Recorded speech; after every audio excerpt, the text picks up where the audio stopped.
नमस्कार मित्रों, जोहार। मैं दीपक कुमार DRGP1 नया चैनल पर आपका स्वागत करता हूं एक नए खबर के साथ। अभी झारखंड में शिक्षकों का स्थानांतरण प्रक्रिया चल रहा है। हाई स्कूल शिक्षकों का स्थानांतरण का लिस्ट निकल भी चुका है और बहुत सारे शिक्षकों को इन प्रोग्रेस में डाल दिया गया है, अर्थात उनका जो आवेदन ऑनलाइन जिला से राज्य को भेजा गया था वहां से बैक कर दिया गया है और उनको एक मौका और दिया गया है कि यदि आपका डॉक्यूमेंट जो आप गलत एंट्री किए हैं उसको आप सही करके फिर से आपको जिला से भिजवाना होगा। तो एक बार और मौका मिला है स्थानांतरण के लिए। तो ये जो प्रक्रिया चल रही है ये सारे विशेष परिस्थिति वाले मामले हैं। अब है कि शिक्षकों का जनरल ट्रांसफ़र कब होगा। तो इसके लिए झारखंड +2 शिक्षक संघ के प्रांतीय अध्यक्ष श्री योगेंद्र प्रसाद ठाकुर ने 8/9/2025 को, जिसका आप देख सकते हैं पत्रांक है 74/25, दिनांक 8/9/25 को माध्यमिक शिक्षा निदेशालय को पत्र लिखा है और ऐच्छिक स्थानांतरण के लिए ऑफलाइन प्रक्रिया का पालन करने का आग्रह किया गया है कि +2 शिक्षकों का ऑफलाइन स्थानांतरण किया जाए। जो भी शिक्षक स्थानांतरण करना चाहते हैं, करवाना चाहते हैं, उनका ऑफलाइन प्रक्रिया से किया जाए। तो ऐसा पत्र दिया गया है उनके द्वारा। यहाँ पत्र को हम लोग ध्यान से देख लेते हैं।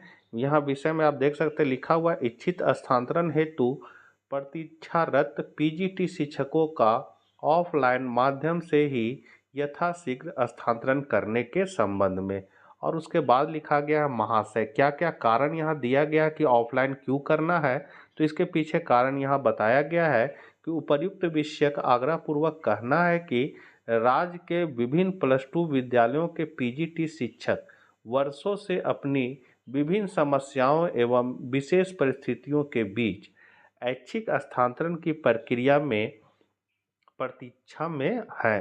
अंकनीय है कि बीते समय में ऑनलाइन माध्यम से सीमित शर्तों के तहत सिर्फ सीमित PGT शिक्षकों का ही स्थानांतरण हो पाया है, जबकि अन्य परिस्थितियों में घिरे शिक्षक स्थानांतरण से वंचित ही रह जा रहे हैं। साथ ही इस ऑनलाइन प्रक्रिया का क्रियान्वयन भी कभी तय समय सीमा के अंदर नहीं हो पाया है। फलतः इस वजह से भी अधिकांश शिक्षक लंबी अवधि से सिर्फ इंतजार कर रहे हैं। अतः निवेदन है कि PGT शिक्षकों द्वारा विभिन्न परिस्थितियों के कारण स्थानांतरण हेतु समर्पित किए जाने वाले सभी आवेदनों पर सहानुभूतिपूर्व विचार करते हुए संपूर्ण प्रक्रिया को ऑफलाइन माध्यम से यथाशीघ्र संपन्न करने की कृपा की जाए। आपका विश्वासी योगेंद्र प्रसाद ठाकुर। तो ऐसा आग्रह किया गया है, लेकिन यदि हम लोग नियमावली की बात करें तो नियमावली से ऑफलाइन ट्रांसफ़र को ख़त्म कर दिया गया है। अब जो भी शिक्षकों का स्थानांतरण होगा वो ऑनलाइन माध्यम से ही होना है। मतलब टीचर ट्रांसफ़र पोर्टल में जाकर आपको ऑनलाइन अप्लाई करना होगा और उसके बाद ही आपके आवेदन पर विचार किया जाएगा। चाहे आप अगर अप्रूव हुआ, अगर यदि आपका स्थानांतरण होना है तो अप्रूव हो जाएगा, अन्यथा वहाँ रिजेक्ट कर दिया जाएगा। जैसा कि अभी हाई स्कूल का जो स्थानांतरण हुआ है उसमें भी अगर आप देख सकते हैं तो ऑनलाइन प्रक्रिया के माध्यम से सारा चीज़ किया गया है। ऑनलाइन में जिन लोग का स्थानांतरण हो गया है उनका एक्सेप्ट कर लिखा हुआ नज़र आता है और जिनका नहीं हो पाया स्थानांतरण उनका इन प्रोग्रेस में डाल दिया गया है, अर्थात उनको राज्य से फिर बैक कर दिया गया है जिला में उनका आवेदन को। और जिला में कुछ भी कमी है, जैसे यदि आप मेडिकल ग्राउंड पर अपना आवेदन दिए हैं तो आपको मेडिकल में जो आप डॉक्टर को दिखाए हैं उसका पुर्जा, आप जो दवा लिखा गया उसका पुर्जा, आपका जो मेडिकल टीम जिला में आपको जो डॉक्यूमेंट दिया है उसका सारा चीज़ को आपको अपलोड करना है और फिर एक बार प्रक्रिया शुरू करना है। तो ये एक मौका हाई स्कूल को दिया गया है और ये सारी प्रक्रिया जो है वो ऑनलाइन है, इसीलिए ऑनलाइन ही हो सकता है। ऑफलाइन का तो यहाँ गुंजाइश नहीं लग रहा है, लेकिन फिर भी संघ के द्वारा प्रयास किया जा रहा है कि ऑफलाइन स्थानांतरण किया जाए PGT शिक्षकों का। अब है कि मेन खबर यही है कि जिन शिक्षकों का एक विद्यालय में चाहे वो टीजीटी हो या पीजीटी हो, कहने मतलब हाई स्कूल के शिक्षक हो या +2 विद्यालय के शिक्षक हो, सभी का स्थानांतरण होना है।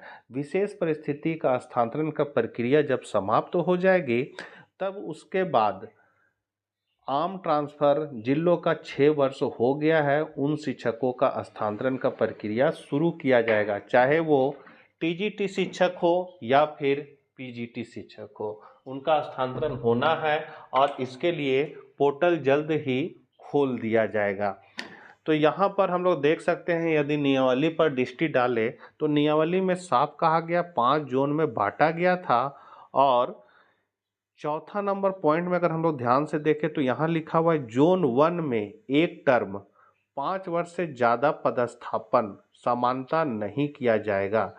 किसी कारणवश व्यक्ति अनुरोध इत्यादि यदि कोई शिक्षक जोन 1 में 5 साल से अधिक समय तक पदस्थापित रहते हैं तो 5 वर्ष से अधिक अवधि में प्राप्त अतिरिक्त वित्तीय लाभ यथा एचआरए, टीए आदि को हटा लिया जाएगा। साथ ही यहाँ कहा गया है सरकारी विद्यालय के किसी भी शिक्षक शिक्षिका का पदस्थापन उसके अनुरोध पर जोन 2 से जोन 5 में अवस्थित किसी भी विद्यालय में एक टर्म से ज़्यादा भी किया जा सकेगा। मतलब 2 से 4 में 5 में किया जा सकता है। यह मैटर ऑफ राइट नहीं होगा, शेष सामान्य शर्तों का पालन किया जाएगा। कहने मतलब है कि जोन में आपको जोन 1 हो या 2 हो 5 साल तक उस जोन में रहना है। उसके बाद आपको जोन 3 या 4, 5 में भेजा जा सकता है। तो यहाँ पर अब जो है वो विशेष परिस्थिति का जो ट्रांसफ़र प्रक्रिया शुरू किया गया था, इसका कंप्लीट होने के बाद जिन शिक्षकों का 6 वर्ष से ज़्यादा समय हो गया है एक विद्यालय में, उसके लिए पोर्टल खुल जाएगा और उनका स्थानांतरण किया जाएगा। यही खबर मेरे पास अभी पक्का आया है। तो आप लोग जो लोग स्थानांतरण करना चाहते हैं प्रक्रिया में लग जाइए, क्योंकि बहुत जल्द टीजीटी और पीजीटी शिक्षकों का जेंडर ट्रांसफ़र होने वाला है। जेंडर ट्रांसफ़र कहने मतलब है इसमें बीमारी, पति पत्नी, ये सब मामला म्यूचुअल, ये सब मामला नहीं होगा, म्यूचुअल भी नहीं। अब ये कहे कि ये तो अभी प्रक्रिया चल ही रहा है, इन लोग का ट्रांसफ़र हो ही रहा है। इसके बाद अब जेंडर ट्रांसफ़र होगा जिन लोग का एक विद्यालय में 6 वर्ष पूरा हो गया, और बहुत जल्द पोर्टल खोल दिया जाएगा। तो मिलते हैं हम लोग नेक्स्ट वीडियो साथ। यही जानकारी थी मेरे पास। जय हिंद, जय भारत।